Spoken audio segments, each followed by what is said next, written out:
The Vancouver Canucks fall 3-2 in a shootout to the Winnipeg Jets in their second game at Young Stars here in Penticton. This is the Rink Wide Vancouver post-game report. Jeff Patterson along with Chris Faber of Canucks Army and Canucks Conversation. Well, the Canucks were big winners the other night against the Calgary Flames. Not the case in this one, Chris. And really kind of the story of two games in one. I mean, the Canucks were good for the first 40 minutes, but give the Jets credit, they did not go away. No, and they kind of maybe pissed off the Canucks a little bit. It kind of felt like in the second period there, a little bit of physicality seemed to wake up the Jets. And I thought Ty Young was excellent throughout the first two periods. Not really tested a ton, but when the test came in the third period, the Jets were able to capitalize, get a couple goals, tie it up, and ultimately win in a shootout there.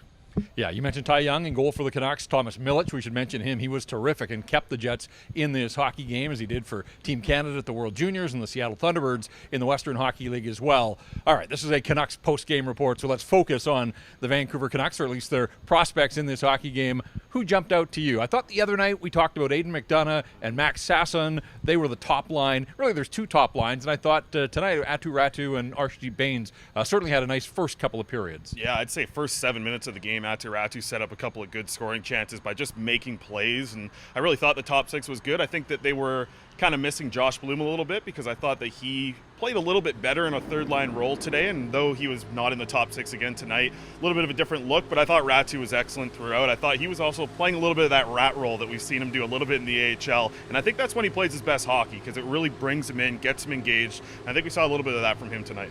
You mentioned the fact that this game had some feeling, even if, the middle of a weekend like this one at a showcase. It seemed to me that the Jets wanted to test the biggest Canuck out there in Vilmer Alriksson, and that's probably good for him. He's going to play junior hockey in North America this year. He'll get tested there as well, but he certainly seemed up to the physical challenge. Yeah, and I was kind of hoping that he would be, right? At 6'6", you want to see this guy be someone who can be physically engaged and have that be a part of his game, because he's obviously got the size to back it up. And, you come over from Sweden, you're playing in the J20 league, not a ton of physicality in that league. Now he's in the OHL, he's going to have to play physical. So to see him be tested a little bit, felt like he was a target, right? I mean, when you're 6'6", maybe you are a bigger target for everyone to go after, but I thought he answered it. He was good in front of the net on the power play as well. So yeah, he came through and kind of impressed me tonight with what he was able to do physically.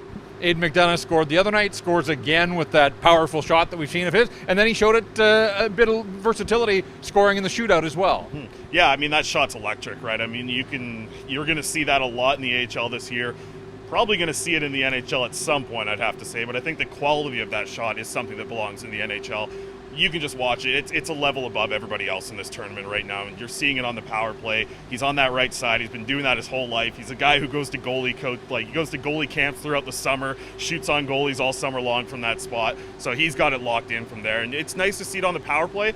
If we do see Aidan McDonough back in the game on Monday, I'd like to see him have a little bit more offense, 5-on-5 or even 4-on-4, whatever situations present themselves to him. We've seen it on the power play. We've known that's been his specialty throughout his NCAA career, but he really helped his game at 5-on-5 in his past couple of years at Northeastern, and I think that's something we haven't really seen yet at this tournament from him. A prospects tournament like this one is about evaluation, so we've talked about some of the players that stood out. What about anybody that you still are waiting to see a little bit more from? I think it's been two pretty quiet nights for Danila Klimovich, although he did have the fine shift in overtime with a couple of scoring chances and then had enough left in his tank to get on his horse and showed a little bit on the back check. Yeah, I think a little bit of consistency lacking from his game, kind of reminding me of his rookie season in the AHL a little bit, where you see a fluffed pass, a fluffed shot, those type of things. It might just be a little bit of a timing thing. Maybe it takes a few more games for him to get into that. I think Josh Bloom, again, didn't really see a lot of him, though you saw him on the third line in a different role. I just think he's got to kind of, maybe not grip the stick so hard, right? It feels like there might be a little bit of pressure getting to Josh Bloom, and he's a player who needs to be physical, be active, be moving, be all these things that you see him do on the penalty kill.